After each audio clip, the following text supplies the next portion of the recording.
విశ్వాసులారా, దేవుని గూర్చి సంతోష గీతము పాడుడి, ఆయన నామ ప్రభావము కీర్తించుడి.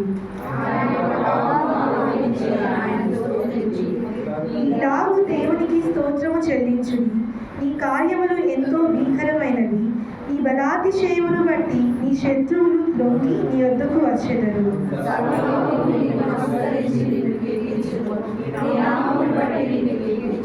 ప్రేమగల తండ్రి, పరిశుద్ధమైన దేవ, మీ ఘనమైన శ్రేష్టమైన ఉన్నతమైన నామానికి ప్రభావ మీకు స్తోత్రాలు తండ్రి.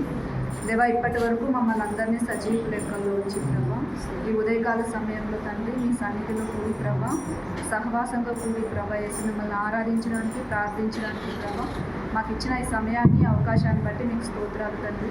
ఇప్పటి వరకు ప్రభా మీరు ప్రార్థనలోను ప్రభా వేసయ్య, ఆరాధనలోను తండ్రి, పాటల్లోనూ మాకు తోడైంటూ వచ్చిన మీకు స్తోత్రాలు తండ్రి. దేవ, వాక్య పరిచర్యలోకి వెళ్తుండగా ప్రభా ప్రతి ఒక్కరికి కావాల్సిన ఆత్మీయ ఆహారాన్ని తండ్రి మీరు దయచేసి రమ్మని ప్రార్థించుకుంటున్నాం ప్రభా. మనం ఏ విధంగా అడిగితే దేవుడు మనకి ఇస్తాడో దానికి మనం జ్ఞాపకం పెట్టుకోవాలి. మనం ఉత్తిని అడిగితే మనకేమి రాదు. మనం అడగటం అనేది మన వ్యక్తిత్వం, మన జీవితం, మన ఆత్మీయ స్థితి ఎలా ఉంది, మన ప్రార్థన చేసేటువంటి విధానంలో ఉండాల్సినటువంటి ఉండి మనం ప్రార్థన చేస్తే అప్పుడు నిజంగా దేవుడు మనం అడుగు ప్రతి దానిని కూడా మనకేం చేస్తాడంటే అనుగ్రహిస్తాడు, వాక్యం ఇస్తాడు. రెండవదిగా మనం ఇక్కడ గమనిస్తే వెదకుడి మీకు దొరుకును అనేటువంటి మాటలు మనం గమనిస్తూ ఉంటున్నాము. అంటే మనకు కావాల్సినటువంటి దాన్ని, మనకు కావాల్సినటువంటి ఫలితం ఏదైతే మనం ప్రయత్నిస్తున్నామో ఆ ఫలితాన్ని సాధించడము, లేకపోతే వాక్యములు సెలవించినట్టుగా దేవుడిని ఆరాధిస్తూ ఆయన చిత్రాన్ని వెతకడము అనేటువంటిది మనము ఈ యొక్క వెతికేటువంటి వారుగా మనం ఉండాలి. ఎందుకు వాక్యము సెలవిస్తుంది, వెతికితే మనకు దొరుకుతుంది అని అంటే ఏది పెడితే అది మనం వెతకూడదు, ఏది పెడితే అది మనం అడగకూడదు. ఎందుకంటే దేవుడు అనేటువంటి వారు ఉన్నారు. నాకు, నీకు, మన కుటుంబాలన్నిటికీ, ప్రతి మనిషికి కూడా దేవుడు ఉన్నాడు. మరి మనం అడిగేటువంటిది దేవుడు ఇవ్వాలి అని అంటే, మనం వెతికేటువంటిది దేవుడు మనకు దొరికేటట్టు చేయాలి అని అంటే మన యొక్క మాటలలో లేక మన ప్రార్థన విజ్ఞాపనలో మనము చేస్తున్నప్పుడు, అడుగుచూ ఉన్నప్పుడు, దేవునికి చెబుతూ ఉన్నప్పుడు ఆయన చిత్తం అనేటువంటిది మనం గ్రహించాలి. దేవుని యొక్క చిత్తం అనేటువంటిది నీవు ఎప్పుడైతే గ్రహించగలుగుతావో, గ్రహించినటువంటి నీవు అడిగేటువంటి ప్రతిదీ కూడా నీవు పొందుకుంటావా లేదా, లేకపోతే నీవు అడుగుచున్నది లేక వెతుకుచూ ఉన్నది నీకు దొరుకుతుందా లేదా అనేటువంటిది నీకు అర్థమవుతాయి. అలాగే మన యొక్క వ్యక్తిగత జీవితంలో దేవుని యొక్క మనం అడిగేటువంటి ప్రతి దానిని కూడా మనం పొందుకుంటూ ఉన్నామా, లేకపోతే మనం వెతికేది ప్రతిదీ కూడా మనకు దొరుకుతూ ఉన్నదా లేదా అనేటువంటి విషయాలు మనం జ్ఞాపకం పెట్టుకోవాలి. అసలు మనము ఏం వెతకాలి అనేటువంటిది మనం ఆలోచన చేయాలి. మనందరికీ కూడా ఒక ఆలోచన ఉండాలి. ఏదో ఒకటి వెతకాలి, లోక సంబంధంగా, భౌతిక సంబంధమైనటువంటి విషయాలు. ఇటువంటివి ప్రతి మనుషుని హృదయ తలంపులలో ఉన్నాయి. ప్రతి వ్యక్తి యొక్క జీవితంలో మనం గమనిస్తూ ఉన్నాం. మరి మనం ఏం వెతకాలి? దేవుని బిడ్డలైన మనము, ఆయన యందు విశ్వాసం వచ్చినటువంటి బిడ్డలు, మనం ఏం వెతికేటువంటి వారుగా, విశ్వాసులుగా దేవుని ఎదుట మనం నిలబడాలి అని వాక్యంలో మనం గమనిస్తే, వాక్యమైతే ఏం చెప్తుందంటే అడుగుడి మీకు ఇవ్వబడును, వెదకుడి మీకు దొరుకును అని చెప్తారు. అయితే పరిశుద్ధ గ్రంథంలో మనం గమనించినట్లయితే మొట్టమొదటి విషయము మొదటి దినవృత్తాంతముల గ్రంథము 16వ అధ్యాయం 10వ వచనాన్ని ఒకసారి చదువుకుందాము. దినవృత్తాంతములు, మొదటి దినవృత్తాంతములు 16వ అధ్యాయము 10వ వచనం. ఆయన పరిశుద్ధ నామమును బట్టి అతిశయించుడి, యెహోవాను వెదకువారు హృదయమునందు సంతోషించుదురు గాక. హల్లెలూయా, హల్లెలూయా. ఈ వాక్యమును బట్టి మనం గ్రహిస్తున్నటువంటిది ఏమిటి అని గమనిస్తున్నామంటే, ఆయన నామాన్ని బట్టి అతిశయిస్తూ మనం ఏం చేసేవారు అంటే యెహోవాను వెతుకున్నటువంటి వారుగా మనం ఉండాలి అని వాక్యం బోధిస్తారు. యెహోవాను కనుక నీవు వెతికితే నీ హృదయంలో నీకు దేవుడు ఏమిస్తాడు? సంతోషం ఇస్తాడు. ఈ రోజున దేవుడిని కాకుండా మానవుడు ఏం వెతుకుతున్నాడంటే దేవుడిని ప్రకటన పెట్టాడు. లోకం ఉంది, లోకం ఆకర్షిస్తూ ఉంది, మనుషులు ఆకర్షిస్తూ ఉన్నారు, ఆకర్షితులవుతూ ఉన్నారు. దానిని బట్టి సంతోషం పొందుకోవచ్చు అని అనుకుంటూ ఉన్నారు, అందులో ఆనందాన్ని వెతుకుతుంటూ ఉన్నారు. ఈ విధమైనటువంటి పరిస్థితులు మనుషుల జీవితంలో మనం గమనిస్తున్నాం. అయితే దేవుని వాక్యం సెలవిస్తుంది ఈ రోజున వెతుకుని మీకు దొరుకును అని అంటే మనం ఏం చేసేవారు అంటే వెతికేవారుగా మనం ఉండాలి. అంటే దేవుని యొక్క సన్నిధి, దేవుడిని మనం వెతకాలి. ఎందుకు ఈ మాటలు రాయబడ్డాయంటే చాలామంది క్రైస్తవ జీవితంలో జీవిస్తున్నప్పటికీ కూడా దేవుడిని వెతకనటువంటి పరిస్థితుల్లో చాలామంది జీవిస్తున్నారని వాక్యంలో మనం గమనిస్తూ ఉంటున్నాం. దేవుడిని మర్చిపోయినటువంటి వారుగా గమనిస్తూ ఉంటున్నాను. దేవుడి యొక్క సన్నిధిని మర్చిపోయినటువంటి వారుగా గమనిస్తున్నాను. అందుకే పరిశుద్ధ గ్రంథంలో వాక్యంలో ఏం రాయబడిందంటే మీరు వెతికితే అప్పుడు మీకు దొరుకుతుంది. మనం చేసేటువంటి ప్రయత్నం మీద ప్రయత్నం చేస్తూ ఉంటేనే కదా మన జీవితంలో గొప్ప ఫలితాలను లేకపోతే మనం ఎదురు చూస్తున్నటువంటి వాటిని పొందుకోవడానికి మార్గములు సరళంగా చేయబడతాయి. మన ప్రయత్నాలు ఫలించుతాయి. ఆ యొక్క ప్రయత్నమే లేకుండా మనం వెతకకుండా కనుక మనం ఉంటే ఏవి కూడా దేహ సంబంధంగా కానీ ఈ లోకానుసారమైనటువంటి దీవెన ఆశీర్వాదాలు కూడా మనకు రావాలి. మరి అటువంటిప్పుడు ఒక వ్యక్తి తన జీవితంలో తన పోషింపబడటానికైనా కూడా ఒక వ్యాపకం లేదా ఒక ఉద్యోగం, ఒక వ్యాపారం, ఒక కూలి, ఒక ఏదో ఒకటి చేయాలంటే కూడా మొదట వ్యక్తి ఏం చేస్తాడు? వెతకాలి. అయితే ప్రయత్నం చేయాలి. ప్రయత్నం చేస్తేనే ఆ వ్యక్తి జీవితంలో తను తలంచినటువంటి దానిని సంపాదించుకుంటాడు. ఏదైతే వెతుకుచూ ఉన్నాడో దాన్ని సంపాదించుకోవడానికి తన వంతుగా తను ప్రయాసపడడం నేర్చుకుంటాడు. అందుకనే ఆధ్యాత్మికమైనటువంటి జీవితంలో ప్రతి మనుషులు కూడా అన్నిటికంటే ముఖ్యంగా దేనిని వెతకాలి అని వాక్యం హెచ్చరిస్తున్నది. యెహోవాను మీరు వెతకాలి అని చెప్పాడు. నీవు కనుక యెహోవాను వెతికితే ఈ లోకం ఇచ్చినట్టుగా సంతోషము ఉండదు. ఈ లోకంలో నీవు పొందుకున్నటువంటి క్షణ భోగములు లాంటి సంతోషాలు, సుఖాలు, భోగాలు కాదు. కానీ ఆయన ఏమంటున్నాడు? యెహోవాను వెతుకువారు హృదయమునందు ఏం చేస్తారంటే సంతోషించుదురు. హల్లెలూయా. హృదయమునందు సంతోషించేటువంటి అనుభూతి ఎక్కడి నుండి నువ్వు సంపాదించుకోగలుగుతావు అంటే యెహోవాను వెతుకుటను బట్టి మాత్రమే. ఈ రోజున చాలా మంది వ్యక్తుల జీవితాలలో దేవుడిని వెతికేటువంటి గుణము లేదు, దేవుడిని వెతికేటువంటి ఆలోచనలు లేవు. ఎందుకంటే విశ్రాంతి దినము అనేటువంటిది దేవుడు పరిశుద్ధపరిచిన దినము, అది ఆశీర్వదించబడిన దినము. ఆ దినములో నేను నా దేవుని యొక్క సన్నిధిలో నేను ఉండాలి, ఆ దినమును నేను ఆచరించాలి అనేటువంటి ఆలోచన అనేటువంటి కూడా లేనటువంటి పరిస్థితుల్లో చాలా మంది జీవిస్తున్నారు. అయితే లోకములో వారు కలుగుతున్నటువంటి ఆనందము, లోకంలో వారు కలుగుతున్న సంతోషం అంతా కూడా దేనికి సంబంధించినది అంటే కేవలము దేహమునకు సంబంధించినటువంటిది మాత్రమే. ఈ దేహమునకు కలుగుతున్న ఈ ఆనందము, ఈ సంతోషము, ఈ ఉత్సాహం ఇవన్నీ కూడా ఒక రోజున ఏమైపోతాయి? ఈ దేహంతో పాటు మట్టికి కలిసిపోతాయి. కానీ ఆత్మ అనేటువంటిది దేవుడు మనలో పెట్టాడు. ఆ ఆత్మని సంతోషపరచాలి, ఆత్మ సంతోషంగా ఉండాలంటే నీవు ఎవరిని వెతికే వ్యక్తిగా ఉండాలి అని అంటే యెహోవాను వెతుకున్నటువంటి వ్యక్తిగా నీవు ఉండాలి. ఎన్నోసార్లు మనం కూడా మనకున్న బాధలు బట్టి, కష్టాలు బట్టి, లేకపోతే సమస్యలు, ఇబ్బందులు బట్టి దేవుడి సన్నిధిలోనికి వచ్చి మన మోకాళ్ళని ప్రార్థన చేసినప్పుడు, లేకపోతే దేవుని యొక్క సన్నిధిలో మనము సమయాన్ని వెచ్చించినప్పుడు మనకు కలిగేటువంటి తృప్తి, ఆనందము, సంతోషం చాలా ఉన్నతంగా ఉంటాయి. అప్పుడు మనం ఎన్నోసార్లు చెప్పుకుంటూ ఉంటాం, ఈ యొక్క బాధలన్నీ కూడా ఇక్కడ ఉన్నంతసేపు ఏం చేస్తే మర్చిపోతుంది, నాకున్న కష్టం అంతటిని కూడా నేను మర్చిపోయాను. ఏ కారణం అంటే దేవుడిని వెతికితే, దేవుని యొక్క సన్నిధిలో నీవు కూర్చుంటే, ఆయన ప్రత్యక్షత నీవు కావాలని ఇష్టపడితే ఆ ప్రత్యక్షతలో, ఆ సన్నిధిలో దేవుడు మాట్లాడే ప్రతి మాట నీవు స్తుతించేటువంటి స్థుతిని బట్టి నీ గతిని మారుస్తూ నీ హృదయ తలంపులు, నీ ఆలోచనలు అన్నిటినీ కూడా దేవుడు గమనిస్తూ నీ హృదయానికి కావలసినటువంటి సంతోషమైన దేవుడు ఏం చేస్తాడు? ఇచ్చేస్తాడు. హల్లెలూయా. అది మనం గమనించాలి. మరి దేవుడిని వెతికేటువంటి బిడ్డలుగా మనం ఉంటే మనకి ఏం దొరుకుతుంది అని చెప్తున్నాడు? సంతోషం దొరుకుతుంది.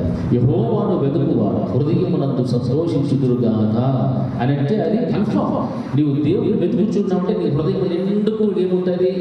సంతోషమే ఉంటుంది. ఎప్పుడు చూసినా సంతోషమే, ఆనందమే, సమాధానమే, ప్రేమే అన్నీ కూడా నీవు కనిపిస్తూ ఉంటాయి. కారణము నీవు ఎవరిని వెతుకుచున్నావంటే లోకాన్ని వెతకడం లేదు, దేహ సంబంధమైన కార్యాలు వెతకడం లేదు, దేవుడిని నీ వెతుకుచూ ఉన్నావు. ఆయన సర్వశక్తిమంతుడు, సర్వోన్నతుడు, సర్వాధికారి అయినటువంటి దేవుడు. భూమి మీదను ఆకాశం మీదను కూడా ఆయనకు అధికారం కలిగినటువంటి దేవుడు, ఈ సృష్టి మీద అధికారం కలిగినటువంటి దేవుడు. అటువంటి దేవుడిని నీ వెతుకుచూ ఉన్నావు కనుక ఆయన నీ జీవితంలో ఎదురయ్యేటువంటి వీటికి సంబంధించిన ఏ సమస్య అయినా, ఏ శోధనైనా, ఇబ్బందినైనా కూడా వాటి నుండి నిన్ను తప్పించి నీకు దేవుడు ఏమిస్తాడు? నీ హృదయానికంటే సంతోషమును నిండుగా అనుగ్రహించేటువంటి దేవుడు. హల్లెలూయా. అంతేగాని వెతుకుడి దొరుకును అని అంటే మనం వెళ్ళిపోకూడదు, లోకంలోకి వెళ్ళిపోయి వెతుకుతున్నాను ప్రభావ, ఈ విషయంలో నాకు సహాయం చేయి, నాకు దొరికేటట్లు చెయ్యి, లేకపోతే దేవుని చిత్తము కానిది మనం అడుగుతూ దేవుని చిత్తము కానిది వెతుకుచూ నాకు దయచేయి ప్రభావ అంటే అది ఎంత మాత్రము కూడా సమంజసమైనది కాదు. దేవుని దృష్టికి ఆయన చిత్తమును గ్రహించి ఆయనకు అనుకూలంగా ఉన్న వాటినే మనం అడిగితేనే దేవుడు మనకు సహాయం చేస్తాడు తప్ప మరి ఏది కూడా దేవుడు మనకు సహాయం చేసేటువంటి వాడు ఉండడు. ఎందుకునంటే వాక్యం సరిచేస్తారు. ఎందుకు? ఆయన ముఖ దర్శనాన్ని ప్రతిరోజు ఆశ్రయించిన పైన ఆధారపడి ఉంటాయి. మనం వెతికేది దొరకాలన్నా, లేకపోతే మనం అడిగేది దొరకాలన్నా, పొందుకోవాలన్నా, అవన్నీ కూడా ప్రతిరోజు కూడా నీవు ఆయనతో ఏం చేయాలంటే సహవాసము చేసేటువంటి ఒక మంచి విశ్వాసిగా, ఒక మంచి కుటుంబంలో ఉండాలని దేవుని యొక్క వాక్యంలో మనం గమనిస్తూ ఉంటాం. అందుకే కృతజ్ఞత భావము కలిగి దేవుని ఎల్లప్పుడూ కూడా సమీపిస్తూ ఉంటారు. చూసినారా?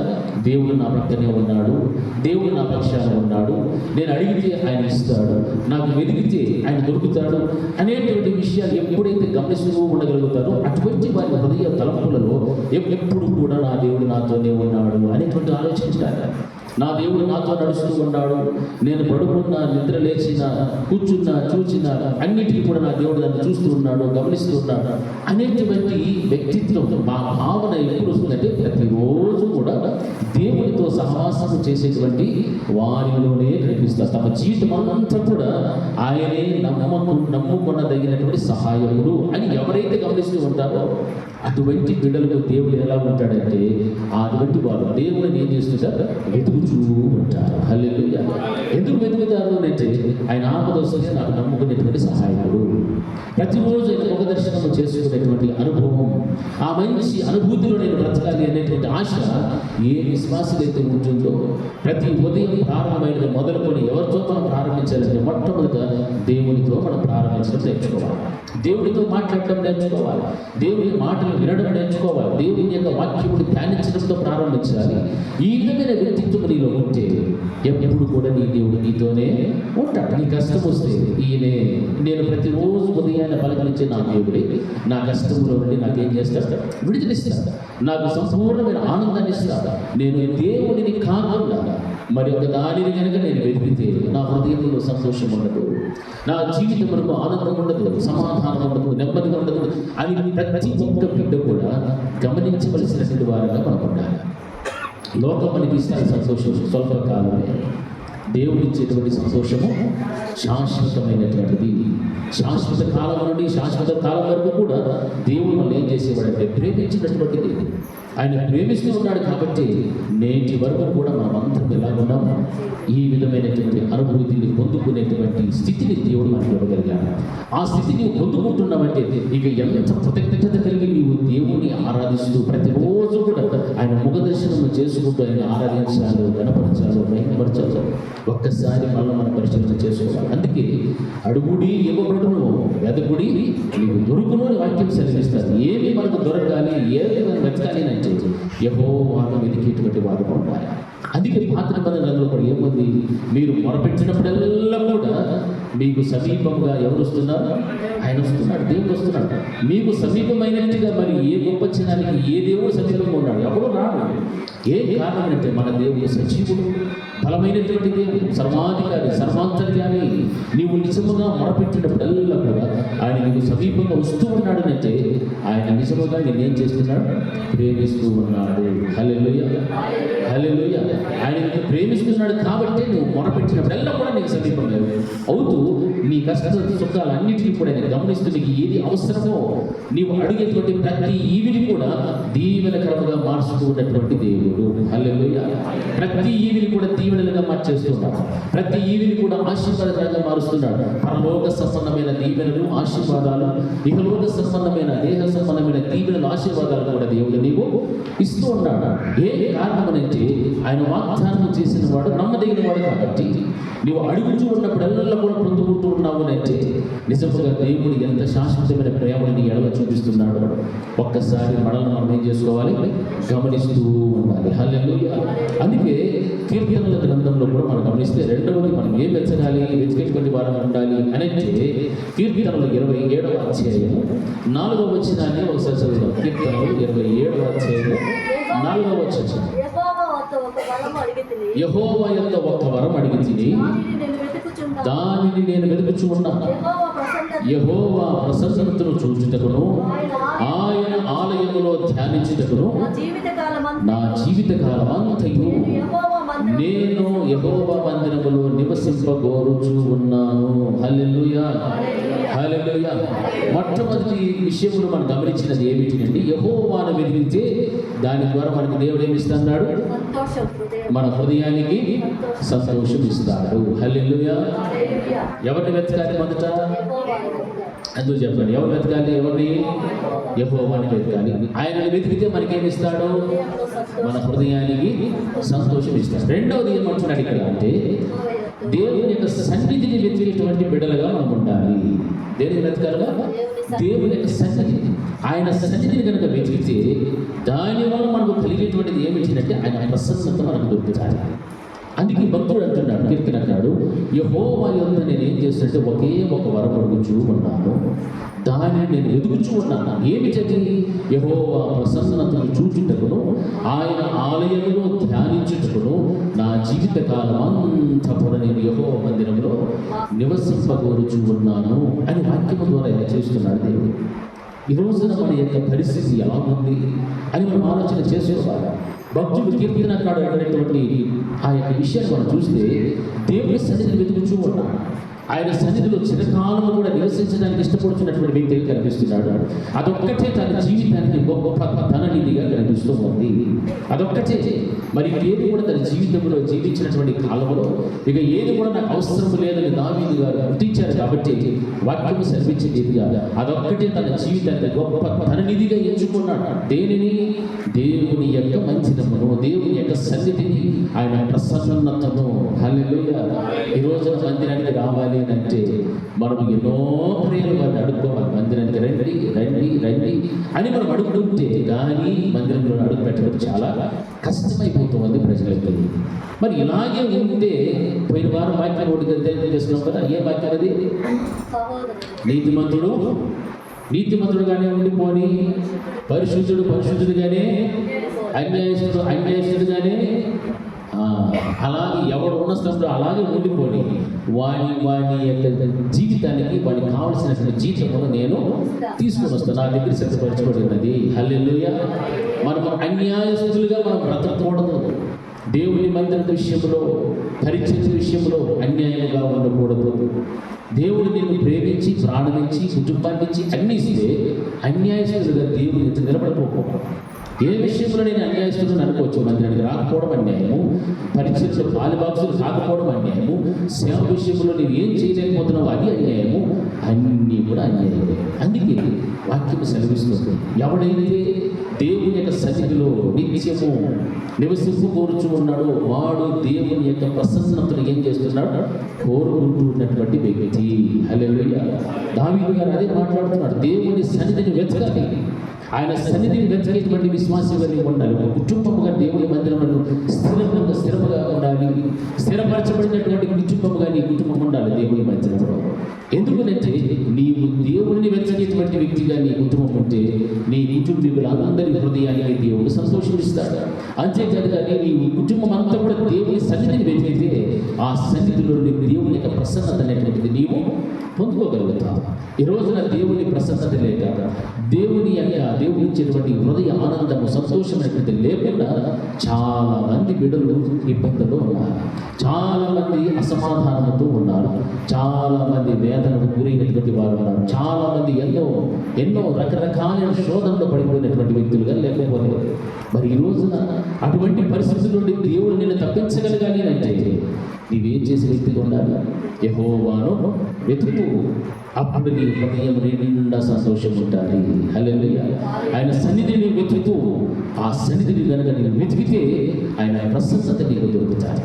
లోకాన్ని వెతికితే కష్టములు, బాధలు, ఇబ్బందులు, శోధనలు, మనుషుని ప్రభావం, సాతాని ప్రభావం, రకరకములైనటువంటి ప్రభావములన్నిటి చేత నీవు ప్రభావితమవుతూ చాలా మటుకు నీ ఉన్న ఆత్మీయతను కోల్పోయి భయంకరమైనటువంటి పరిస్థితుల్లో నీకు వెళ్ళిపోవాల్సిన పరిస్థితులు వస్తాయి. అందుకే భక్తుడు ఏమంటున్నాడు? ఒకే ఒక వరం అడుగుచుకున్నాను ప్రభు. ఈ రోజు మన జీవితంలో అటువంటి అనుభూతి మనకు ఉందా? దేవుని యొక్క ఒక వరం అడుగుతున్న ప్రభు, నేను ప్రతి ఆదివారము ప్రతి విశ్రాంతి దినమున నీ సన్నిధిలో నేను ఉండాలి అనేటువంటి ఆశ ఎంతమందికి ఉంది?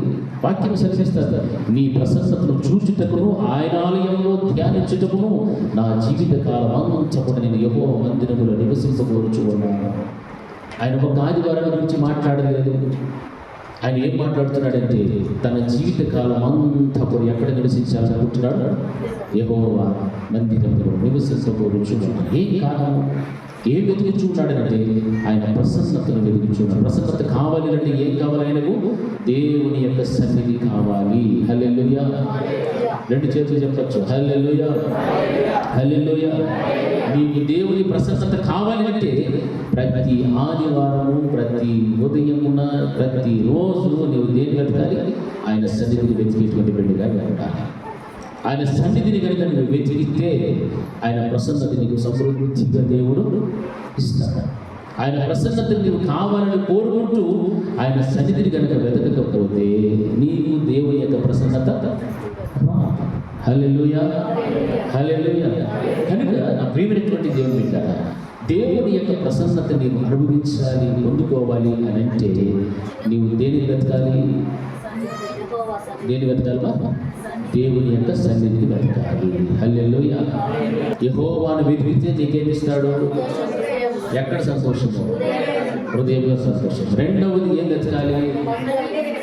దేవుని యొక్క బాగా చెప్పాలి. ఏం వెతకాలమా? దేవుని సన్నిధిని వెతకాలి. సన్నిధిని వెతికితే ఏమొస్తుంది? ఆయన యొక్క ప్రసన్నత మనకు వస్తుంది. హల్లెలూయా, హల్లెలూయా. ఈ విధముగా మనము వెతుకుడి దొరుకును అంటే వీటిని వెతికే వాళ్ళగా మనం ఉండాలి.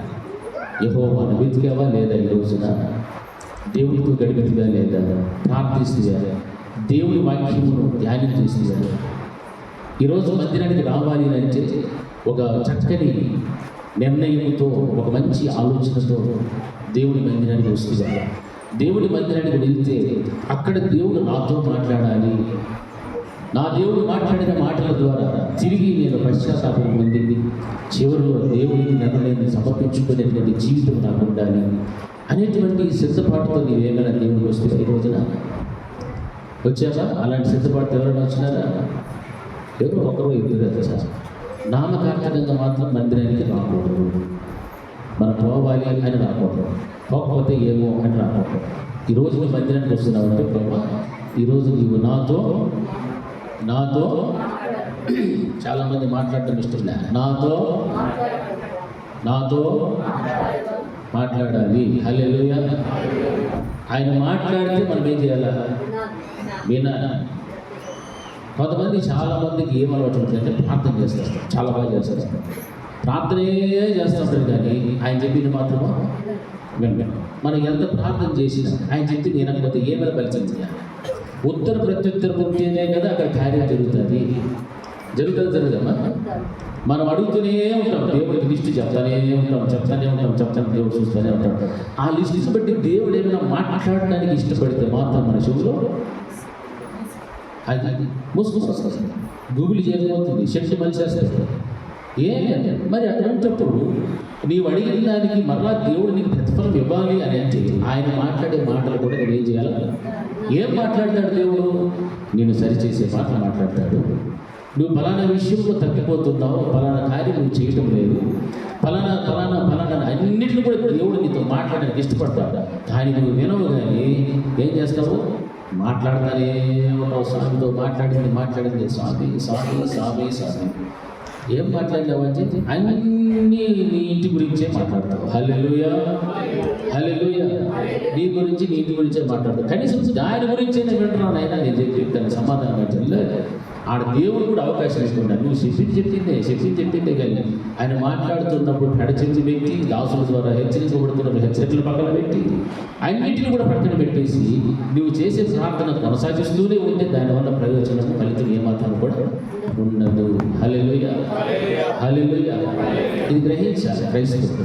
ఎందుకంటే మంచి ప్రార్థన పరులు బాగా ప్రార్థన చేస్తారు కానీ దేవుని మాట కూడా వినాలి. మాట్లాడుతుందంటే వినుట శ్రేష్ఠ.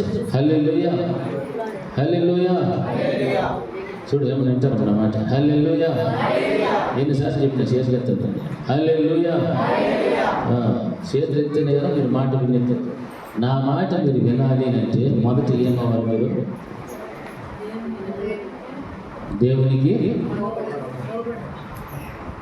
భయపడాలి. హల్లెలూయా. దేవునికి భయపడితే సేవకుని మాట వింటారు. సేవకుని మాట వినలేదు అంటే దేవునికి మీరు భయపడే క్యాండిడేట్ కాదు అన్న. మీకు మీరే కాంటాక్ట్ సర్టిఫికేట్ రాసుకోవచ్చు. హల్లెలూయా. దేవునికి భయపడి వాక్యం ఉంది లేదా? మీలో యెహోవాకు భయపడి తన సేవకుని మాట వినువాడు ఎవడు? హల్లెలూయా, హల్లెలూయా. అదే చెప్పాలా? నేను ఉన్నాను ప్రభువా అని నువ్వు చేసినట్టు. నేను భయపడుతున్నాను అయినా నీకు నేను భయపడతాను, సేవకుని మాట నేను వింటాను అని మనము నిలబడాలి. అంతేకాదు నీకంటే భయం లేదు, సేవకుని మాట నేను విన్న సమయం అనేసి నేనేమో కూర్చో ఉంటానంటే ఏం ప్రయోజనం? నువ్వు వచ్చిన ప్రయోజనం రానోడు నువ్వు ఇద్దరు అవుతే. హల్లెలూయా, హల్లెలూయా. కాబట్టి నా ప్రియమైనటువంటి బిడ్డలారా, దేవుని యొక్క వాక్యములు రాయబడిన రీతిగా మనం దేన్ని వెతికే వాళ్ళు ఉండాలంటే మొట్టమొదట నిన్ను నన్ను సృష్టించిన దేవుణ్ణి మనం ఏం చేయాలి? వెతకాలి. అది మన ధర్మం, మన కర్తవ్యం. మనం ఈ లోకంలో రావడానికి ఎవరి సంకల్పం ఉంది? దేవుని సంకల్పం ఉంది.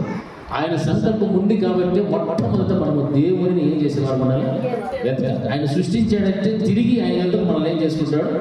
తీసుకునేటువంటి దేవుడు. ఆ మరలా ఆయన ఎందుకు మనం వెళ్ళాలి కాబట్టి మొదట మనం ఎవరిని జ్ఞాపకం తెచ్చుకోవాలా? యెహోవాను వెతుకు. ప్రతిరోజు వెతికితేనే నీ హృదయం నిండా కూడా సంతోషిస్తాడు. రెండవది, ఆయన సన్నిధి కనుక వెతికితే నీ జీవితకాలం అంతా ఆయన ప్రసన్నత అనేటువంటిది నీకు దొరుకుతాడు. మూడవది మనం గమనించినట్లయితే వాక్యములు కొలస్సీలకు రాసిన పత్రిక 3వ అధ్యాయం మొదటి 4 వచనాలు చదువుకుందాం. కొలస్సీలకు రాసిన పత్రిక 3వ అధ్యాయం మొదటి 4 వచనాలు.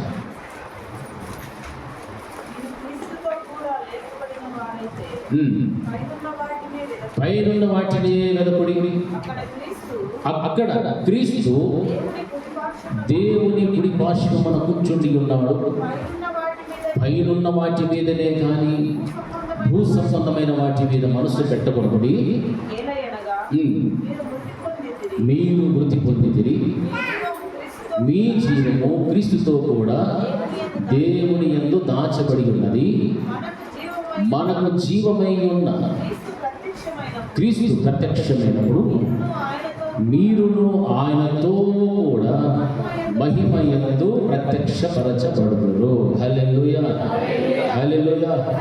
ఇక్కడ వాక్యంలో మనం గమనిస్తున్నటువంటి విషయాలు దేన్ని వెతకమంటున్నాడు? మూడవది, పైన ఉన్నటువంటి వాటినే వెతకాలి. దేనిని చూడాలి? మనము పైన వాటిని వెతకాలి, భూ సంబంధమైన వాటిని. హల్లెలూయా. మరి పైన వాటిని మనం వెతికితే మనకు కలిగేటువంటి లాభం ఏమిటి అని అంటే దేవుని వాక్యం సెలవిస్తుంది. మీ జీవము క్రీస్తుతో కూడా దేవుని యందు ఏమై ఉన్నది? దాచబడి ఉన్నది. నువ్వు పైన ఉన్నటువంటి వాటిని వెతికితే మీ జీవము అక్కడ దాచబడి, అది మనకు దొరుకుతుంది. ఆ జీవము ఎక్కడున్నది? నిత్య జీవం అన్న పరలోక రాజ్యంలో మనకు కనిపిస్తున్నది. వాక్యం సెలవిస్తుంది, మీరు క్రీస్తుతో కూడా లేపబడిన వారైతే పైన వాటిని వెతకండి. క్రీస్తుతో కూడా లేపబడిన వారైతే క్రీస్తు ఎలాగైతే మనుషులు చేసిన పాపములను తన మీద వేసుకొని మరణించి తిరిగి 3వ దినమున పునరుద్ధానుడై మరణపు ముళ్ళును విరిచి పాపమును జయించి మరణాన్ని జయించి ఎలాగైతే లేచి తిరిగి తండ్రి యొద్ద ఆయన చేరుకోగలిగాడు, ఆ విధమైనటువంటి స్థితి దేవుడు పొందాడు. ఇప్పుడు భూమి మీద ఉన్నటువంటి ప్రతి మనుషుని జీవితం కూడా తాను చేసిన పాపముల నిమిత్తము పశ్చాత్తాపపడి మారు మనసు పొంది బాప్తిస్మము తీసుకొని తిరిగి ఆయన ఎలాగైతే పునరుద్ధానుడై లేచాడో నీళ్ళలో మునిగి బాప్తిస్మము తీసుకున్న ప్రతి బిడ్డ కూడా ఒక నూతనమైనటువంటి జీవితము, నూతనమైనటువంటి వ్యక్తిత్వము కలిగినటువంటి వారైతే అని దాని అర్థం. మీరు క్రీస్తుతో కూడా లేపబడిన వారైతే అంటే పాత జీవితం అంతటినీ కూడా మీరేం చేశారు? సమాధి చేసినటువంటి వారైతే పాతవి ఇక మీలో ఏమీ కూడా లేకుండా కనుక కనుక ఉంటే, అటువంటి పరిశుద్ధమైన నూతనమైన జీవితమును జీవిస్తున్న వారైతే పైనున్న వాటినే మీరేం చేయాలా? ఎందుకు పైనున్న వాటిని అంటే అక్కడ ఎవరున్నారు? క్రీస్తు ప్రభువు వారు ఉన్నారు. తండ్రి కుడి పార్శ్వమున కూర్చుని ఉన్నాడు. మన జీవము కూడా ఆయనతో పాటు ఏమై ఉన్నది? దాచబడి ఉన్నది. ఎందుకు మన జీవం ఆయనతో పాటు ఉన్నది? ఈ జీవం ఇచ్చింది ఎవరు? ఆయనే ఇచ్చాడు. ఈ యొక్క రక్షణ ఎవరు ఇచ్చారు? ఆయనే. ఈ కృప ఇచ్చింది ఎవరు? ఆయనే. ఇటువంటి భాగ్యవంతమైన జీవితం ఇచ్చింది ఎవరు? అన్నీ ఆయనే. అంటే మన జీవము ఆయనతో కూడా దాచబడి ఉన్నది అని వాక్యం సర్విస్తుందంటే, నీవు దేనిని వెతికే వ్యక్తిగా ఉండాలంటే పైనున్న వాటిని నీవు వెతకగలగాలి. హల్లెలూయా. భూసంబంధమైన వాటిని వెతకకూడదని ఖచ్చితంగా వాక్యం చెప్తే ఉంది. అది ఈ రోజున మనుషుడి యొక్క జీవితంలో మొట్టమొదటి ప్రాధాన్యత దేనికి ఇస్తున్నాడంటే భూ సంబంధమైన వాటికి ప్రాధాన్యత ఇస్తున్నాడు. అసలు పైకి చూడడం లేదే. పైన నా దేవుడు ఉన్నాడు, నా కోసం ప్రాణం పెట్టినటువంటి దేవుడు, నా కోసం సిలువలో తన యొక్క శరీరం అంతా నలగొట్టుకున్న దేవుడు, తన యొక్క చిట్ట చివరి బొట్టు వరకు కార్చినటువంటి దేవుడు, నా పాపముల నుండి నాకు విడుదల కలుగ చేసి రక్షణ కలుగ చేసి ఇటువంటి పరిశుద్ధమైన జీవితం ఇచ్చినటువంటి దేవుడు అక్కడ ఉన్నాడు అనేటువంటి ఆలోచన ఏ ఒక్కరిలో కూడా లేదు. ఎందుకు ఈ విధమైన జీవితం జీవిస్తున్నారంటే, భూమి మీద ఉన్నటువంటి ఈ లోకం చేత మనుషుడు ఏమవుతాడంటే ఆకర్షింపబడుతున్నాడు. మనుషులు కల్పించేటువంటి కల్పనా కథల వైపు తిరుగుతూ ఉన్నాడు. ప్రలోభాలకు లోబడిపోతున్నాడు. పాపానికి దాసుడైపోతున్నాడు. సాతానుని ఎదిరించలేనటువంటి శక్తిహీనుడిగా మిగిలిపోతున్నాడు. కాబట్టి ఇవన్నిటికీ గల కారణాలు ఏంటంటే, తన యొక్క ఆత్మీయ జీవితంలో బలపడేటువంటి స్థితి లేదు. కాబట్టి తమ యొక్క ఆత్మీయ జీవితంలో బలపరుచుకునేటువంటి స్థితిలో లేడు. కనుకనే ఈ విధమైనటువంటి విషయాలలో కార్యాలలో లోనైపోతూ దేవునికి దూరస్తులవుతూ పైన ఉన్నటువంటి వాటిని చూడలేకపోతూ ఉన్నాడు. హల్లెలూయా, హల్లెలూయా. మన దృష్టి దేని మీద ఉండమని చెప్తాది? పైన ఉన్న వాటి. ఇక్కడ ఉన్న వాళ్ళందరూ బాప్తిసం తీసుకున్న వాళ్ళే. మరి నిజముగా క్రీస్తుతో కూడా లేపబడిన వారైతే మనం దేన్ని చూచేవారుగా ఉండాలి? పైన వాటిని చూడాలి. పైన ఉన్నటువంటిది ఎవరు ఉన్నారు? ప్రభువు వారు ఉన్నారు. తండ్రి యెహోవా దేవుడు ఉన్నారు. చాలా మంది ఉన్నారు. కొనాలు దేవుడు ఉన్నారు. అది నిత్య జీవము, పరలోక రాజ్యము. అంటే మన దృష్టిని అక్కడికి ఎందుకు పెట్టబడుతున్నారు తెలిసిన? ఒక రోజున నీవు కూడా అక్కడికి చేర్చబడాలి. హల్లెలూయా. నీవు భూమిని కనుక చూస్తే ఇక్కడే ఆగిపోతావు. భూమి మీద ఉన్న వాటిని కనుక నీవు ఆశిస్తే ఇక్కడే మిగిలిపోతావు. దీనిని ఆశించిన వ్యక్తివేనైతే నిత్య నరకానికి నీవు వెళుతావు. కాబట్టి దీనిని చూడకూడదు. నీవు చూడవలసినటువంటిది ఏదైనా ఉన్నది నీ జీవితంలో అంటే పైన వాటిని నీవు చూడు. మనం బ్రతికిన కాలంలో మనం చేస్తున్నటువంటి ఉద్యోగాలలో, వ్యాపారాలలో, మన యొక్క కుటుంబ వ్యవస్థలో, సమాజంలో ఏ స్థితిలో మనం ఉండినప్పటికీ కూడా మన దృష్టి ఎటువైపు ఉండాలి అంటే పైన వాటి మీదనే, అంటే పరలోకం మీదనే మన దృష్టి ఉండాలి. ఆ పరలోకం మీద దృష్టి ఉంటే అక్కడ ఏమి లేవు, ఆకలి లేదు, దప్పిక లేదు, వ్యాధి లేదు, బాధలు లేవు. అంత మహిమ కలిగిన రాజ్యము, తండ్రి, కుమారుడు, పరిశుద్ధాత్మ దేవుడు, కోటాను కోట్ల దూతలు నిత్యము దేవుణ్ణి పరిశుద్ధుని గాన ప్రతిగానముల చేత ఆయన స్తుతిస్తూ కనపరుస్తూ మహిమపరుస్తున్నటువంటి ఆ యొక్క మంచి ఉన్నతమైనటువంటి ఆ స్థలంలోనికి మనము చేర్చబడాలి అనేటువంటి దృష్టి మనకు ఉండాలి. హల్లెలూయా. బయట తీసుకోవాలి. హల్లెలూయా, హల్లెలూయా. అందుకే దేవుడు మనల్ని ఏం చెప్తున్నాడంటే, అక్కడ చూడండి, భూమి మీద ఉన్న వాటి మీద మీరు మనస్సు పెట్టుకోకూడదు. వాక్యం స్పష్టంగా చెప్తుంది. క్రీస్తు అక్కడ దేవుని కుడి పార్శ్వమున కూర్చుని ఉన్నాడు. పైనున్న వాటి మీదనే కానీ భూసంబంధమైన వాటి మీద మనస్సు పెట్టుకున్నప్పుడు ఏలయనగా మీరు మృతి పొందితే, ఏ విషయంలో? పాపం విషయంలో మీరు మృతి పొందారు. తిరిగి మీరు ప్రభువు వారు ఎలాగైతే లేపబడ్డాడో ఆ విధంగా పరిశుద్ధమైన జీవితంలో ప్రారంభించినటువంటి వ్యక్తులు మీరు కనుక మీ జీవము క్రీస్తుతో కూడా ఏమి ఉన్నది? దాచబడి ఉన్నది. హల్లెలూయా. అక్కడ దాచబడి ఉన్నది కాబట్టి మనకు జీవమై ఉన్న క్రీస్తు ప్రత్యక్షమైనప్పుడు మీరు ఆయనతో కూడా మహిమ యందు ఏమవుతారు? ప్రత్యక్షపరచబడుతుంది. అది మనకు కావాల్సింది. అందుకే మనం దేనిని చూడాలి అంటే పైన ఉన్న వాటినే చూడాలి. ఆ పైన వాటిని కనుక మనం చూస్తే మనకి ఏం దొరుకుతుంది? నిత్య జీవము. హల్లెలూయా. పరలోక రాజ్యం మనకు దొరుకుతుంది. మనం ఎంత కాలము బ్రతికినా పైన వాటి మీద మన మనస్సు పెట్టక, మన దృష్టిని కేంద్రీకరించక, భూసంబంధమైన వాటి మీదనే కనుక మనం చూస్తూ ఉంటే, భూసంబంధమైన వాటిని మనం ఆశిస్తూ కనుక ఉంటే ఇక్కడే ఆగిపోవలసిన పరిస్థితులు ఎదురవుతాయి. అందుకే వాక్యం సెలవిస్తుంది. ఏమంటున్నాడు? పైనున్న వాటిని మీరు వెతకాలి. ఇజ్రాయేల్ ప్రజల గురించి కూడా వాక్యంలో ఏమో తెలుసా? వారు దేవుడిని వెతకనటువంటి పరిస్థితి, దేవుడిని లోబడని పరిస్థితి ఉన్నప్పుడు వారికి అవమానము సిగ్గు కలిగినట్లుగా, మరలా మీ వైపు తిరిగినట్లుగా వారికి అవమానము సిగ్గు కలుగ చేయడం అని ఆ మాట పరిశుద్ధ గ్రంథంలో ఉన్నాయి. అవమానము సిగ్గు కలిగేటువంటి విధంగా చేయబడుతున్నాడు. ఎందుకంటే వారిని శిక్షించాలని కాదు, వారు దేవుని వైపునకు తిరగాలి అని. మరి దేవుని వైపు తిరగనటువంటి ప్రజల గురించి ఆలోచన చేసి ఒక రోజున ఆ ఇజ్రాయేల్ ప్రజలు పట్టినట్లయితే పడుతుంది. ఆ సిగ్గు, ఆ అవమానము కలుగక మునిపే మనమందరం కూడా ఎవరైపు తిరగాలి? దేవుని వైపు తిరగాలి. మన దృష్టి పైనున్న వాటి మీదనే కేంద్రీకరించుకోవాలి, కానీ భూ సంబంధమైన వాటి మీద మన దృష్టి ఉంచకూడదు. హల్లెలూయా. ఎందుకంటే భూ సంబంధమైన వాటి మీద కనుక మన మనస్సు పెట్టుకుంటే ఇక దేవుని చూడము, యెహోవాను వెతకము, ఆయన సన్నిధిని వెతకము, నిర్లక్ష్యం ఉంటారు మన జీవితంలో. భయం లేని తనం ఉంటారు, భక్తి లేని జీవితం ఉంటారు. వీటి వల్ల మనకు కలిగే నష్టాలు ఏమిటంటే నిత్య నరకం ఒక్కటే మిగులుతాయి. లేదు వస్తూ ఉంటుంది, వెళ్తూ ఉంటుంది, అది చేసి ఇది చేసి ప్రయోజనం లేదు. అవి కాదు కావాల్సిన దేవునికి. ఆయన వెతకాలి, ఆయన సన్నిధిని వెతకాలి, ఆయన ప్రసన్నతను పొందుకోవాలి. నీవు జీవించినంత కాలం నీకు ఇచ్చిన ఈ జీవితంలో నీవు నిజముగా క్రీస్తుతో కూడా లేపబడిన వ్యక్తివే కనుక అయితే నీ దృష్టి అంతా ఎక్కడ ఉండాలా? పైన వాటి మీదనే ఉండాలి. హల్లెలూయా, హల్లెలూయా. ఎందుకంటే ఈ రోజున మనుషులు పెట్టే ప్రలోభాలు చాలా మంది లోనైపోతున్నారు. లోపం చూపించేటువంటి ఆకర్షణీయమైనటువంటి కార్యాలకు లోనైపోతున్నారు. అందుకే దేవునికి, సంఘానికి దూరం అయిపోతూ చాలా మటుకు దేవునికి దుఃఖాన్ని కలిగించేటువంటి విధంగా మిగిలిపోతున్నారు. ఇది దేవుడు ఎంత మాత్రం కూడా సహించలేనటువంటి కార్యాలు. దేవుని సన్నిధిని వెతకడం అంటే మన హృదయంలో ఒక ఆతృత ఉండాలి. ఆదివారం వచ్చిందా ఎప్పుడు సురుందా పరుగులు తీసుకుంటూ ఎక్కడికి వెళ్ళిపోవాలా? దేవుని సన్నిధిలోకి వెళ్ళిపోవాలి. అంతే. ఆయన సన్నిధిని వెతికితే నీకు దేవుడు ఏమిస్తాడు? ఆయన ప్రసన్నత నీకు పొందుకుంటావు. హల్లెలూయా. ఉద్యోగాలు చేసేవారు తమ ఉద్యోగాలకు సమయానికి వెళ్ళిపోతారు, లేకపోతే జీతం రాదు. కూలి పనులు చేసేవారు సమయానికి కూలికి వెళ్ళాల్సిందే, లేకపోతే కూలికి రాదు. ఇలాగ మన సొంత విషయాలు, సొంత కార్యాలకైతే మనం సమయాన్ని పాటిస్తాము, కానీ దేవుని విషయానికి వస్తే మాత్రం సమయము పాటించడం లేదు. మనం చూడండి ఎంత నిర్లక్ష్యం చేస్తున్నాము. దేవుడు అంటే మనం సృష్టించిన దేవుడు. ఆయన ఎందుకు నీకు వస్తున్నామంటే ఎంత భయంతో వణుకుతూ రావాలి తెలుసా?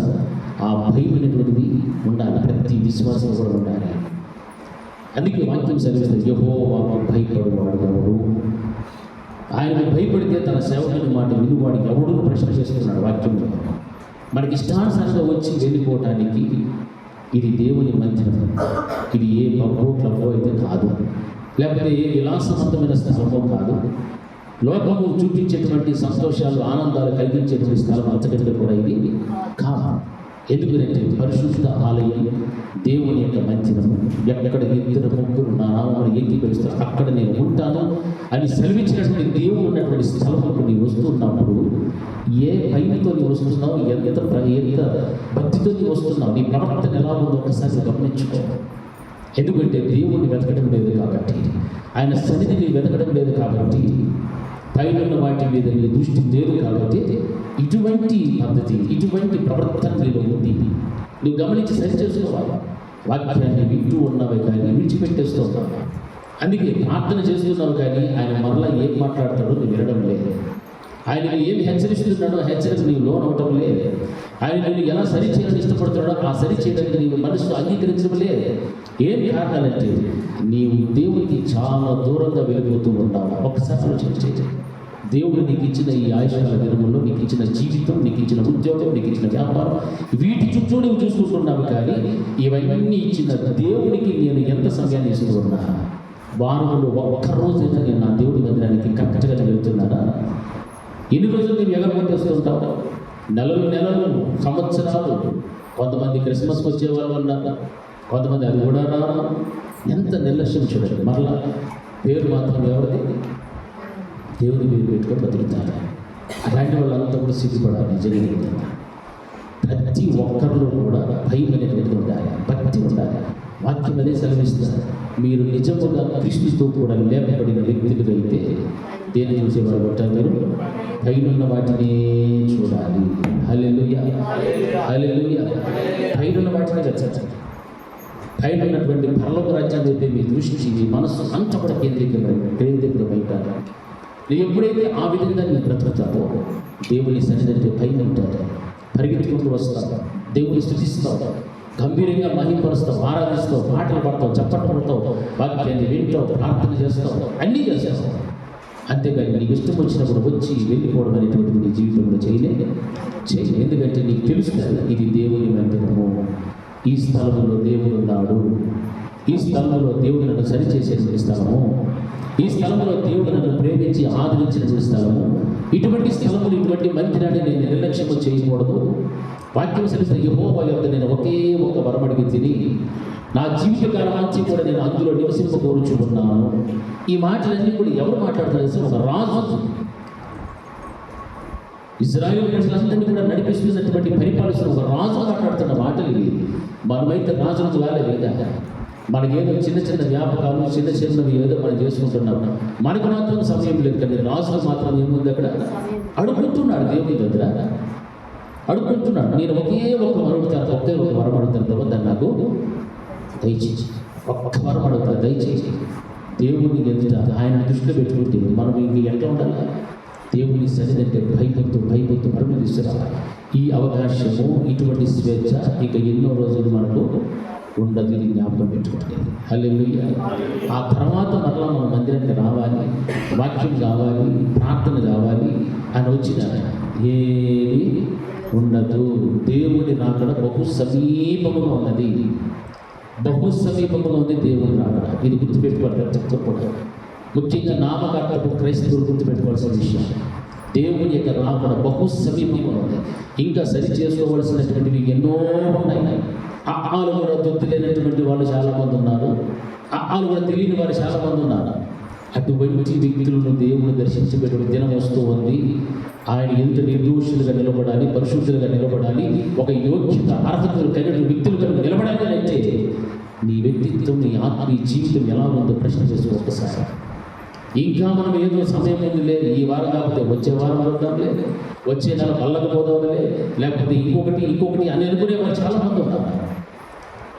ఇటువంటి వారి అందరికీ కూడా ఒక రోజున హఠాత్తుగా ఆ దినం వచ్చినప్పుడు తెలుస్తుంది ఆ వేదన, ఆ బాధ, ఆ దుఃఖము, ఆ ఏడుపు, ఆ కన్నీరు అనేటువంటిది అది వర్ణనాతీతం, చాలా భయంకరంగా ఉంటుంది. ఎన్నోసార్లు దేవుడు మనతో మాట్లాడతారు. కుటుంబాలుగా దేవుని సన్నిధిలోకి రావాలి, కుటుంబం అంతా కూడా ఇక్కడే ఉండాలి అని మనం అడుగుతాం. దేవుడు మనతో మాట్లాడతాడు. కానీ కుటుంబం అంతా రా, భర్త వస్తే భార్య లేదు, భార్య వస్తే భర్త లేదు, బిడ్డలు వస్తే తల్లిదండ్రులు లేదు, తల్లిదండ్రులు వస్తే బిడ్డలు లేదు. ఇలాగ రకరకాలైనటువంటి కుటుంబ వ్యవస్థలు కలిగి మనం దేవుడిని ఆరాధిస్తే మన ప్రార్థనలు దేవుడు పెట్టాడా?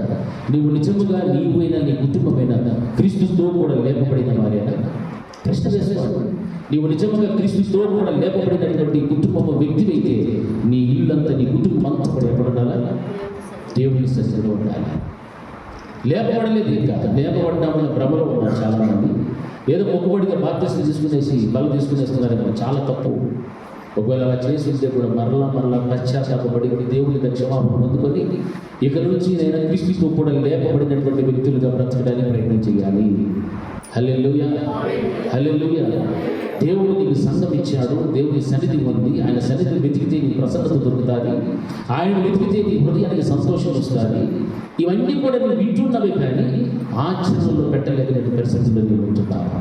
నువ్వు పైన వాటిని వెతకమని దేవుడు చెప్తున్నాడు, కానీ భూ సంబంధమైన వాటిని ఏది కూడా నేను వెతకవద్దు అని చెప్తున్నాడు. కానీ మనుషులు భూ సంబంధమైన వాటిని వెతుకుతున్నాడు. భూ సంబంధమైన వాటి మీద సమయాన్ని అంతా కూడా వృధా చేస్తున్నాడు. మందిరానికి రావడానికి సమయం ఉండదు, కానీ భూ సంబంధమైన విషయాలలో సమయం చాలా వేచేస్తూ ఉంటాడు.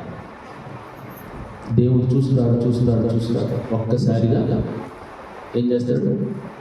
ఒకే దెబ్బ వేస్తాడు. ఆ దెబ్బ పడితే కానీ మన మనసు పశ్చాత్తాపము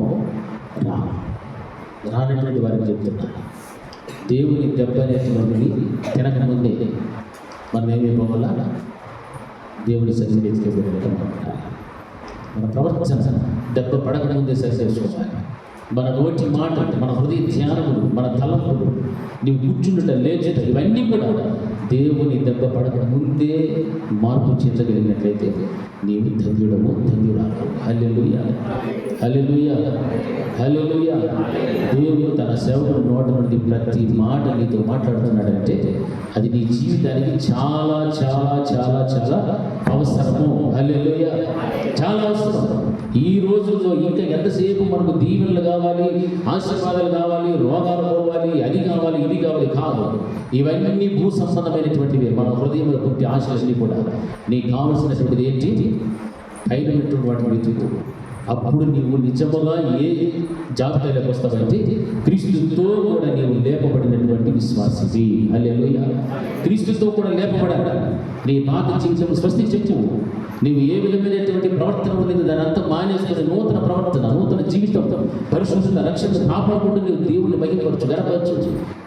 అదే పరలోకంలో ఉండేది. నీవు ఆ కార్యాలు కనుక ఇక్కడ చేయలేదంటే ఇంకా పరలోకంలో వెళ్ళడానికి అవకాశం ఏమవుతుంది? అవకాశం లేదు. చాలా మందిలో నిర్లక్ష్య స్వభావం అనేటువంటిది విడిచిపెట్టాలి. అందుకే వాక్యం సెలవిస్తుంది, పైన వాటి మీదనే కానీ భూ సంబంధమైన వాటి మీద మనస్సు పెట్టుకున్నప్పుడు మనసు అనేటువంటిది భూ సంబంధమైన వాటి మీద పెట్టుకోవడం. అలా పెట్టుకుంటే నేను దేన్ని చూడవు, పరలోకాన్ని చూడవు, పైన వాటిని చూడడం. చాలా నష్టాలు ఎదుర్కోవాల్సిన పరిస్థితులు వస్తాయి. వాక్యం సెలవిస్తే చూడండి. ఈ రోజు సామెతల గ్రంథాలు చూస్తే 19వ అధ్యాయం 6వ వచనంలో ఒక మాట రాయబడింది. అనేకులు గొప్ప వారి యొక్క కటాక్షము వెతుకుతూ ఉంటారంట. ఎవరైతే లోకంలో గొప్ప గొప్ప వాళ్ళు ఉంటారో వారి కటాక్షం ఏమైనా కలుగుతుందేమో అని అటువంటి వారిని వెతికేటువంటి వారు లేకపోలేదు. కానీ వాక్యం ఏం చర్చిస్తుంది? యెహోవాను వెతుకు, ఆయన సన్నిధిని వెతుకు, పైన వాటిని వెతుకు అని దేవుడి వాక్యం చర్చిస్తే మనుషులు ఈ రోజున అనేక మంది దేన్ని వెతుకుతున్నారంటే గొప్ప వారి కటాక్షమును వెతుకుతూ ఉన్నారు. గొప్పవారి కటాక్షము నీకు ఎంతో ఉండదు.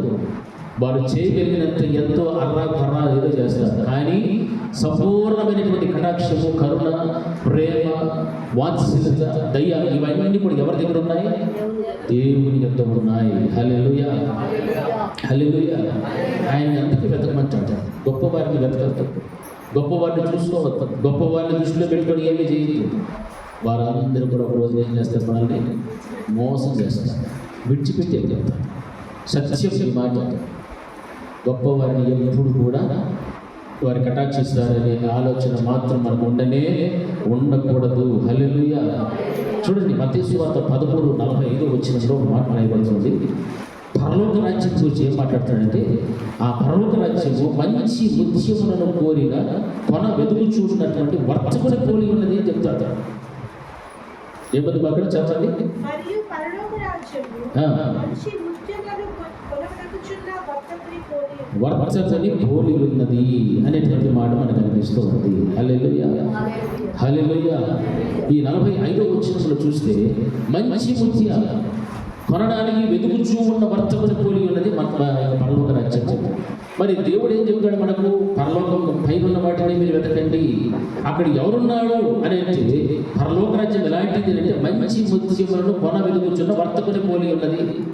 మంచి ముత్యాలు భూమి మీద బ్రతుకుతున్నటువంటి మనమందరం కూడా ఎలా ఉండాలి? దేవుడి దృష్టికి అంటే ఆయన కొనేటువంటి వర్తకుడులా ఉన్నాడు. ఆ పరలోక రాజ్యము దానికి పోలుస్తూ ఉన్నాడు. అంటే భూమి మీద ఉన్నటువంటి ప్రతి ఒక్కడు కూడా మంచి ముత్యముల వలె కనిపించాలి దేవుడికి. అంటే ఒక పరిశుద్ధత, ఒక నీతి, యథార్థత, భయము, భక్తి కలిగిన జీవితములు కలిగినటువంటి వారు ఎవరైనా చూస్తే అటువంటి వారిని దేవుడు ఏం చేసుకుంటాడు? వీరు ఫలానా, వీరు ముత్యముల వల్ల ఉన్నారు అని దేవుడు వాటిని కొనేటువంటి వర్తకునిలా ఉన్నాడు పరలోక రాజ్యంలో. అంటే మన భూమి మీద ఉన్నటువంటి మనం దేనికి చూసేవారు ఉన్నామా? పైన ఉన్నటువంటి వాటిని వెతికితే అప్పుడు మనలోనికి అటువంటి స్థాయి, అటువంటి ఉన్నతమైనటువంటి ఆత్మీయ వ్యక్తిత్వం మనలోనికి రాగలుగుతాయి. హల్లెలూయా. అందుకే వాక్యం ఖచ్చితంగా చెప్తుంది, పరలోక రాజ్యం అనేటువంటిది మంచి ముత్యములను కొన వెతుకుచున్నటువంటి వర్తకుని పోలి ఉన్నది అనేటువంటి మాట మనం గమనిస్తుంటున్నాం. నా ప్రియమైనటువంటి దేవుని బిడ్డలారా, ఈ రోజున ధనమైన, ముత్యమైన ఈ ఉపమానాలన్నీ కూడా మనం గమనిస్తుంటే సత్యమును బోధిస్తూ ఉన్నాయి. ఈ సత్యమును బోధిస్తున్నప్పుడు పరలోక రాజ్యం అంటే అన్నిటికంటే కూడా కోరదగిన అమూల్యమైన నీతి వంటిది అని మనం గమనించాలి. అన్నిటికంటే ఈ భూమి మీద ఉన్నటువంటి వాటి అన్నిటికంటే కూడా వాక్యం సెలవించిందిగా కోరుకొనదగిన అమూల్యమైనటువంటి నిధి. మనం ఏదైనా కోరుకోవాల్సినటువంటి ఏదైనా ఉన్నది భూమి మీద అన్నిటికంటే విలువైనటువంటిది గొప్ప ధననిధి ఏదైనా ఉన్నది అంటే అది ఒకటి, అది పరలోక రాజ్యం ఒక్కటే. హల్లెలూయా. అందుకే పరలోకం వైపు చూడు. అందులో మనం ఎలా ఉండాలంటే పాలి భాగస్థులుగా ఉండాలి. హల్లెలూయా. అందులో మనం వారసత్వం సంపాదించుకోవాలి. ఆ వారసత్వం సంపాదించుకోవాలి. అది ఉండాలి అంటే మన జీవితంలో ఆటంకపరుస్తున్నటువంటి, అక్కడికి పోనీయకుండా ఆటంకపరుస్తున్నటువంటి సమస్తమును కూడా మనం ఏం చేయాలంటే విడిచిపెట్టాలి. దాన్ని అన్నింటి కూడా విడిచిపెట్టేసి ఏమి సంపాదించుకోవాలంటే ఆ నిత్యత్వం, ఆ యొక్క ధననిధి అన్నటువంటి పరలోక రాజ్యం మనము సంపాదించుకుంటే అప్పుడు మనకు కలిగినదంతా కూడా విడిచిపెట్టినటువంటి వ్యక్తిత్వంలో ఉండి ఏదైతే మనం ఆటంకపరుస్తారో వాటిని అన్నింటిని కూడా ఇచ్చేసి దేని కొరకు మనం బ్రతకాలి, ఆ ఆటంకాలన్నీ తొలగించుకొని పరలోక రాజ్యం నిత్యత్వం సంపాదించుకోవడానికి మనము ప్రయాసపడాలి. హల్లెలూయా. హల్లెలూయా.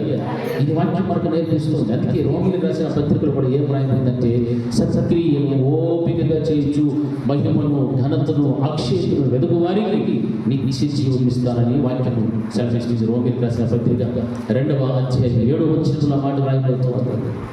సత్క్రియలు మనం ఎలా చేయాలంటే ఓపికగా మనం చేసుకుంటూ ఉండాలి. నీవు నిజముగా క్రీస్తుతో కూడా లేపబడిన వ్యక్తి అయితే, యెహోవా కొరకు నీవు వెతికేటువంటి వాడు అయితే, దేవుని సన్నిధిని వెతికేటువంటి స్థితి నీలో ఉంటే వీటన్నిటిని బట్టి కూడా నీ జీవితంలో ఏ క్రియలు ఉన్నాయని సత్క్రియలు ఉన్నాయి అని అర్థం.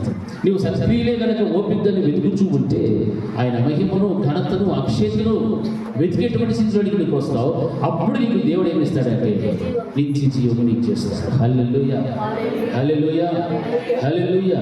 అందుకే ఆ నిత్య జీవుని పొందుకోవాలంటే బ్రతికిన కాలంలో కూడా నీతిమంతులుగా మనం బ్రతకాలి. ఎలా బ్రతకాలి? విశ్వాసము ద్వారా నీతిమంతులుగా తీర్చబడాలి. వాక్యం సెలవిస్తారు. నిత్య జీవం పొందుకోవాలి అంటే నీతిమంతుల వల్ల విశ్వాసములుగా మనం వెచ్చబడినటువంటి వారు ఉండాలి. దేవుని స్థాయికి తగినటువంటి విధంగా నీతిని న్యాయము మనం మానక చేసేటువంటి వారు ఉండాలి. మానవుడి నీతి కాదు, దేవుని స్థాయికి సరిపడేటువంటి నీతి మనలో ఉండాలి. ఆ నీతి యథార్థతలు మనము మానవులను మనం చేస్తే అప్పుడు నిత్య జీవం దేవుని వల్ల కలిగేటువంటి ప్రతి ఒక్క విధమైనటువంటి ఈవైనా మహిమనైనా కూడా కానీ వారికి ఎలా ఉంటుందంటే ఉన్నతమైనటువంటి విధంగా భావిస్తూ ఉంటారు. ఎవరు? నీతిమంతులు. నీతిమంతులుగా దేవుని నీతిని సమమైనటువంటి స్థాయిలో కలిగి జీవించేటువంటి వారు. ఈ విధంగా మనం విశ్వాసములుగా నీతిమంతులుగా మార్చబడితే అప్పుడు మనం దేన్ని వెతుకుతామంటే మహిమను ఘనతను అక్షయతను కనుక వెతికేటువంటి వారుగా ఉంటాం. ఈ 3 వెతికితే అప్పుడు దేవుడు మనకి ఏం ఇస్తానంటున్నాడు? నిత్య జీవం ఇస్తాడు. హల్లెలూయా. హల్లెలూయా. ఎందుకంటే చెడు చేసేటువంటి వారు కూడా చాలా మంది ఉన్నారు కదా, పాపం చేసేవారు ఉన్నారు. వారి గురించి బైబిల్ ఏం చెప్తుందంటే చెడు చేసేటువంటి వారు స్వార్థపరులు, సత్యములకు విరోధులు. స్వార్థపరులు, సత్యములకు విరోధులు, అవినీతిలో ఆనందించేటువంటి వారు. ఇటువంటి వారందరూ కూడా దేనికి పాత్రలు అవుతారంటే వాటిని సరిస్తారు. దేవుని యొక్క ఉగ్రతకు ఆయన శిక్షకు వారేమైపోతారు? గురైపోతారు. ఎవరి గురించి చెడ్డవారు, దేవుని మందిరానికి రాకుండా ఆగిపోయేవారు, సరైనటువంటి క్రమం లేనటువంటి వారు, ప్రవర్తన లేనటువంటి వారు, పరిశుద్ధత లేని వారు, నీతి లేని వారు, యథార్థత లేని వారు, భయభక్తులు లేనటువంటి వారు, వీరందరూ కూడా వాక్యం సెలవించినట్టుగా వారు అవినీతిలో ఆనందిస్తూ దేవుని యొక్క ఉగ్రతకు ఆయన శిక్షకు గురైపోయేటువంటి పరిస్థితులు ఉంటాయి. అటువంటి పరిస్థితులు ఎవరు కూడా ఉండకూడదు. ఎందుకంటే వాక్యం సెలవిస్తుంది, వెతుకుని మీకు దొరుకును. మనం తెలుసుకున్నాం మనం ఏం వెతకాలి, ఏ వెతికితే మనకి ఏం వస్తుందని మనం గ్రహిస్తూ ఉన్నాం. ఆ వెతికేటువంటి బిడ్డలుగా మనం జీవిస్తే నిజంగా దేవుడు మనం ఏం చేస్తుంది? కనికరించగలుగుతాడు. కాబట్టి ఈ ప్రపంచంలో ఉన్నటువంటి ప్రతి మనుషులు కూడా తను జీవిస్తున్న జీవితంలో ఏదో ఒకటి వెతుకుతూ ఉన్నాడు. ధనం వెతకచ్చు, ఐశ్వర్యం వెతకచ్చు, భౌతిక విషయాలు వెతకచ్చు, లేకపోతే కుటుంబానికి అవసరమైన విషయాలు ఏదైనా వెతుకుంచవచ్చు. అయితే ఈ రోజున దేవుడు నీతో మాట్లాడిన మాటలను బట్టి నీవు ఏం వెతుకుతూ ఉన్నావు ప్రశ్న చేసుకోవాలి. నీవు ఏం వెతుకుచున్నావు? దేవుడు ఇచ్చినటువంటి సౌభాగ్యవంతమైన జీవితంలో నీవు వెతుకుచున్నటువంటి దానిని బట్టి చివరిలో నీవు తీర్పు అనేటువంటిది ఉంటారు. నువ్వు వెతుకు దానిని బట్టి నువ్వు పొందుకుంటావు. నువ్వు ఏం వెతుకుతున్నావు? అది దేవుని చిత్తమా, కాదా? అది కూడా మనం ఆలోచన చేయాలి.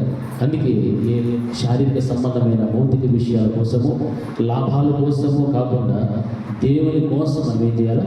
వెతికేవారుగా ఉండాలి. ఆయన సన్నిధిని వెతికేవారుగా ఉండాలి. పైన ఉన్నటువంటి వాటినే మనం వెతికేటువంటి వారుగా ఉండాలి. అప్పుడే నీవు దేవుని కనుగొంటావు. దేవుని కనుక నీవు కనుగొంటే ఇక నీ జీవితంలో అడిగేటువంటి ప్రతి దానిని కూడా నువ్వు ఏం చేస్తావు? పొందుకోగలుగుతావు. ఆ కృప దేవుడు మనందరికీ అనుగ్రహించుగాక. ప్రార్థన చేసుకుంటాం. మీరు నమ్మదగినటువంటి దేవుడు ప్రభా, మీ మాటలతో మమ్మల్ని హెచ్చరించారు. వెదకుడి మీకు దొరుకును. మేము ఈ రోజు ఏ వెతుకుచుకున్నామో మీరు మాతో సూటిగా మమ్మల్ని హెచ్చరించారు. మిమ్మల్ని వెతికితే ఆ హృదయాన్ని సంతోషంగా, మీ సన్నిధిని వెతికితే మీ ప్రసన్నత మాకు దొరుకుతారు. పైన వాటిని చూస్తే నిత్య జీవం పొందుకుంటాం. ఈ విషయాన్ని బట్టి ప్రభా, మీరు నాతో మా అందరితో కూడా మీరు మాట్లాడారు. అందుని బట్టి మీకు స్తోత్రం అయినా ప్రభా. కూడినటువంటి బిడ్డలు ఎంతోమంది అయినా ఏ స్థితిలో ఉన్నారో మీరు ఎరిగినటువంటి దేవుడు. ప్రతి వారి స్థితిగతులన్నిటినీ కూడా మీరు మార్చగల సమర్థవంతులు ఉన్నారు. బిడ్డలైనా తెలిసి తెలియక మీ చెందిన తాను ఏదైనా వెతుకుచుకుంటే, ఏదైనా అడుగుచుకుంటే బిడ్డలందరినీ కూడా మీరు క్షమించాలి. మీ సన్నిధిలో ప్రభా ఎవరైనా ఎంతో నిర్లక్ష్య స్వభావంతో అన్యాయస్తులుగాను అపవిత్రులుగాను జీవిస్తూ ఉంటే అటువంటి బిడ్డలను కూడా మీరు దర్శించాలి, క్షమించాలి. ఆయన మీ బిడ్డలుగా జీవించాలి, మీ రాజ్యంలో ప్రవేశించాలి. పైన వాటి మీద తమ దృష్టికి కేంద్రీకరించి దేవా మీరున్నటువంటి స్థలంలో మీరు ప్రత్యక్షమైనప్పుడు మీతో పాటు నేను ఎత్తపడటానికి కృప చూపెట్టమని ప్రార్థిస్తున్నాను. అటువంటి యోగ్యకరమైనటువంటి జీవితాలు బిడ్డలందరూ కూడా పొందుకోవడానికి సహాయం చేసి కృప చూపెట్టమని నజరేయుడైన యేసుక్రీస్తు ప్రశస్త నామమున పొంది ఉన్నాము తండ్రి. నా ప్రాణమా యెహోవాను స్తుతించుచు, నా అంతరంగమున సమస్తమైన పరిశుద్ధ నామమును స్తుతించుచు. నా ప్రాణమా యెహోవాను స్తుతించుచు, ఆయన చేసిన ఉపకారములలో దేనిని మరువకు.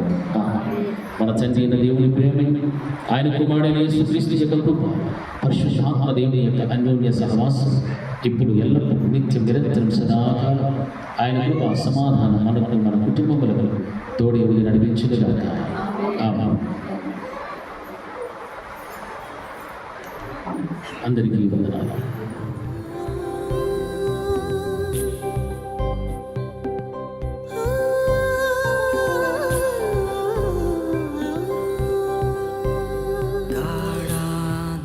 గాఢాంధకారములో నే నడచిన వేళలలో, గాఢాంధకారములో నే నడచిన వేళలలో కంటి పాపవలె నన్ను కునుకాక కాపాడును. కంటి పాపవలె నన్ను కునుకాక కాపాడును. ప్రభువైన యేసునకు జీవితమంత పాడెదన్. ప్రభువైన యేసునకు జీవితమంత పాడెదన్. జడియను బెదరను, నా యేసు నాతో ఉండగా. జడియను బెదరను, నా యేసు నాతో ఉండగా.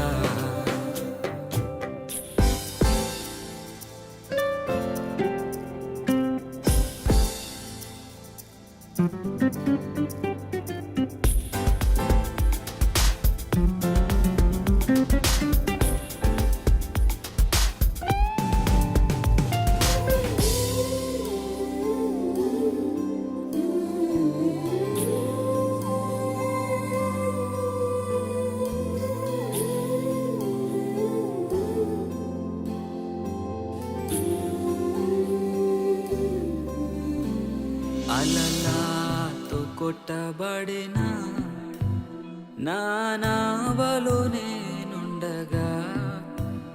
అలలాతో కొట్టబడిన నా నావలో నేనుండగా. ప్రభు యేసు కృప నన్ను విడువాక కాపాడును. ప్రభు యేసు కృప నన్ను విడువాక కాపాడును. అభయామిచ్చి నన్ను అద్దరికి చేర్చును. అభయామిచ్చి నన్ను అద్దరికి చేర్చును. జడియను బెదరను నా యేసు నాతో ఉండగా. జడియను బెదరను నా యేసు నాతో